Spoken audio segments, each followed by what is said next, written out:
शिक्षक सीताराम पांडे अपनी पत्नी के साथ अकेले हॉस्पिटल के कमरे में बैठे बैठे सोच रहे थे केबीवी के ऑपरेशन के लिए पैसे की व्यवस्था कहां से करूं। हर तरफ दिमाग लगा के हार चुके और बाद में बस वही घर बचा जिसमें वो रह रहे थे।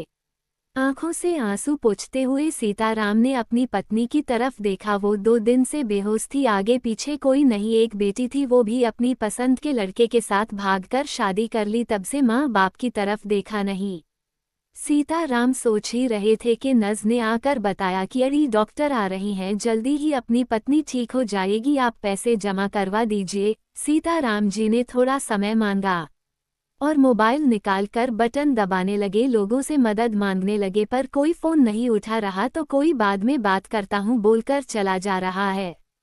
सीताराम कमरे के बाहर आकर गहरी सांस लेते हुए वार्ड बॉय से बोले, आप जरा मेरी पत्नी को देखना, मैं आता हूँ। सीताराम एक दुकान पर ब्याज का पैसा मांगने गए, लेकिन दुकान वाला उनकी हालत देख उनको सुनाने लगा, वापस कहाँ से करोगे पांडे जी, कोई नोमनी लाओ तभी मैं पैसे दे पाऊंगा। बगल में खड़ी कार से एक दुबली पतली महिला जो कि पांडे जी को देख रही थी तेजी से उनको आवाज लगाती है, लेकिन पांडे जी बिना कुछ सुने तेजी से हॉस्पिटल की तरफ जाते हैं और वहां पर रोते हुए विनती करते हैं कि मैं पूरा पैसा जमा कर दूंगा, बस इलाज में कमी न हो।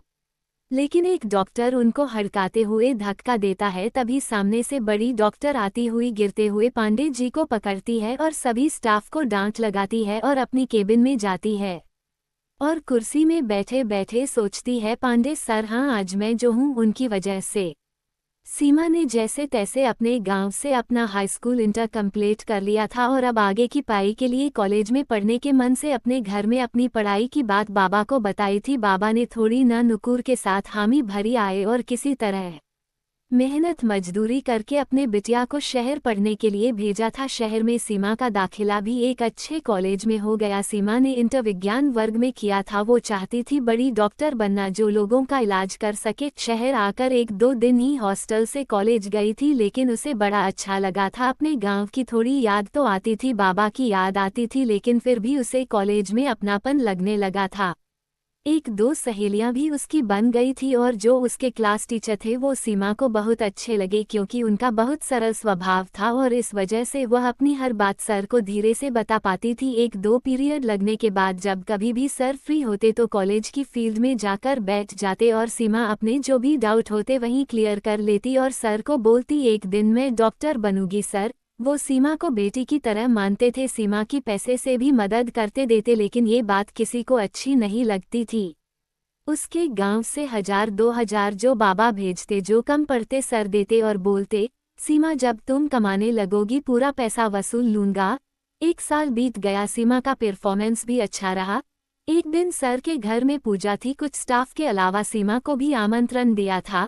सीमा भी गई। सभी स्टाफ के जाने के बाद सर ने कहा, सीमा रात हो गई है, अकेले कहाँ जाओगी, थोड़ी देर रुको, सब सामान व्यवस्थित करके मैं चलता हूँ, छोड़ देता हूँ। सर ने कहा, खाना खा लो और मिठाई वगैरह भी पैक कर लो। सीमा ने खाना खाया और सर ने भी खाना खाने के बाद सीमा को कुछ गिफ्ट देकर हॉस्टल में छोड़ा। 2 दिन बाद सुबह जब सीमा कॉलेज गई तो उसके बाबा कॉलेज आ चुके थे। किसी ने बाबा से शिकायत कर दिया था कि सीमा रात को सर के साथ उनके घर पे थी। सीमा की बात पर नाराज होकर उसको गांव ले जाना चाहते थे। ये बात सर को पता चली। उन्होंने सीमा के पिता से बात की, होंठ जोड़कर बोले, सीमा आपकी बेटी है, आप उसका भला बुरा ज्यादा जानते हैं, पर उसकी पाई मत बंद करिए क्योंकि मैं जिम्मेदार हूँ, इसलिए तो बिल्कुल नहीं। मैं सीमा को अपनी बेटी जैसा मानता हूँ, मेरी भी बेटी है बिल्कुल सीमा के जैसी, वो विदेश में पढ़ती है। जब सीमा को देखता हूँ तो बेटी की याद आती, शायद इसलिए मैं सीमा की मदद भी करता हूँ कि उसको पाई में दिक्कत न हो और उसका भविष्य बन जाए। एक लड़की जब आगे बढ़ती है तो 2 परिवार का विकास करती है। आपको पसंद नहीं मेरा सीमा से मिलना बोलना, मैं सब बंद कर दूंगा, पर उसकी पाई न बंद करिए। मैं जो भी थोड़े बहुत पैसे देता था वो आपको भेज दिया करूंगा, आप उसको दे दीजिएगा। लड़की की पाई न रुके, मैं आपके ऊपर ये एहसान नहीं कर रहा हूँ, बस ये समझ के दूंगा कि मंदिर में कुछ प्रसाद दान दे रहा हूँ। सर के बहुत समझाने के बाद बाबा ने कॉलेज पूरा करने दिया था। पाई पूरी होते ही आगे की पाई के लिए फेलोशिप भी मिल गई और दूसरे शहर जाने के बाद गांव और बाबा तो साथ रहे, लेकिन सर का साथ छूट गया। पर आज इतने साल बाद सर बाहर लड़ क्यों रहे थे? वो तो बहुत शांत और सरल थे। तभी केबिन में नर्स आकर बोली, मैडम वो ऑपरेशन कैंसिल करते हैं, बूढ़ा पैसे नहीं जमा किया है, ऊपर से स्टाफ से झगड़ा कर रहा वो अलग। तो आपको इस शहर में कहीं घूमना हो तो आप जा सकती हैं सीमा, लेकिन जो केस स्टडी किया है बहुत सीरियस है, उसकी जान को खतरा है। नस कौंधकर बोली, मैडम खतरा के बारे में उसको सोचना चाहिए, पैसा भी नहीं जमा किया, ऊपर से आपने भी देखा ना कैसे झगड़ा कर रहा था स्टाफ से हाल में। सीमा को पूरे मामले को समझने में देर नहीं लगी। नर्स से बोली, जल्दी से मुझे मरीज के कमरे में ले चलो। सीमा जैसे ही कमरे के गेट पर पहुंची तो देखा सर पत्नी के हाथ को पकड़ के रो रहे थे और माफी मांग रहे थे। पैसे के अभाव में मैं तुम्हारा इलाज नहीं करवा पाया, आज घर बेच रहा हूं लेकिन कोई खरीदने को तैयार नहीं है। आज जब अपनी बेटी नहीं है हमारे साथ, जिसके लिए तुम जेवर तक बेचकर उसको पैसे भेजती थी। सीमा आंखों में आंसू भर के सर के कंधे में हाथ रखते हुए बोली, मैडम का इलाज होगा सर। सर ने देखा, दिमाग पर जोर डाला। सर मैं सीमा याद आया, कॉलेज में आप पोस्टेड थे। अरे हाँ, तुम इतनी बड़ी हो गई, खुश रहो जीती रहो। आए सारा स्टाफ कमरे में आ चुका था, सबकी आंखों से आंसू रुक नहीं रहे थे। इतनी बड़ी डॉक्टर रो रही थी। सीमा आपकी सीमा सर, डॉक्टर सीमा हो गई है। आज मैं जो भी हूँ आपकी वजह से सर। स्टाफ को डांटकर तुरंत ऑपरेशन की तैयारी करो। तेजी से सीमा सीजर करने के लिए जाती है। पूरे हॉस्पिटल में काम ने स्पीड पकड़ ली थी। आधा घंटे बाद सीमा सर के पास आकर बोली, मैडम एकदम ठीक हैं सर।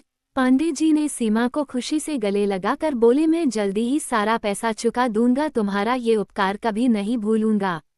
सीमा ने कहा, आज मैं जो हूँ आपकी वजह से, पैसे की बात करके मुझे पराया मत करिए। मैं आपकी बेटी जैसी हूँ, न तो बेटी ही रहने दीजिए। सीमा ने स्टाफ से बोलकर पांडे जी की पूरी व्यवस्था करवाई और एक मोबाइल फ़ोन लेकर सर को दिया। सर ये मेरी तरफ से, इसमें मेरा नंबर सेव है। मैं जल्दी ही आपके घर आती हूँ, आज मुझे जल्दी जाना है और यहाँ कोई दिक्कत हो तो मुझे फ़ोन कर दीजिएगा। ये मेरा नहीं आपका हॉस्पिटल है।